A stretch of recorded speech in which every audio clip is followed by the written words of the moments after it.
are you going to be? And if you'll notice, I'm not asking what are you going to do, but who are you going to be? I'm asking you about how you plan to live your life every day.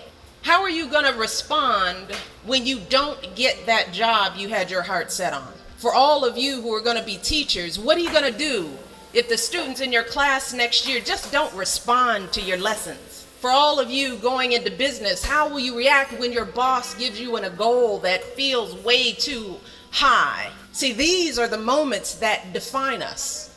Not the day you get the promotion, not the day you win Teacher of the Year, but the times that force you to claw and scratch and fight just to get through the day. The moments when you get knocked down and you're wondering whether it's even worth it to get back up.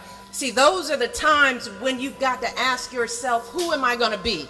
And I want to be clear, this isn't just some vague platitude about building character. In recent years, we've actually been seeing a growing body of research that shows that skills like resilience and conscientiousness can be just as important to your success as your test scores or even your IQ. For instance, West Point cadets who scored high on things like grit and determination were more likely to complete basic training than those who ranked high on things like class rank, SAT scores, and physical fitness. So what we're seeing is that if you're willing to dig deep, if you're willing to pick yourself up when you fall, if you're willing to work and work until your weaknesses become your strengths, then you'll develop a set of skills that you can mold and apply to any situation you encounter, any job you might have, any crisis you might confront. But you got to make that choice. And let me just share just a little secret before I end. As someone who has hired and managed hundreds of young people over the course of my career, whether it was during my time as a lawyer, as an administrator, as a university, a nonprofit manager, even now as First Lady, I have never once asked someone I was interviewing to explain a test score or a grade in a class. Never.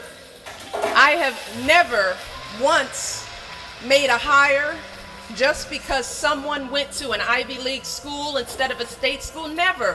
What I have looked for is what kind of person you are. Are you a hard worker? Are you reliable?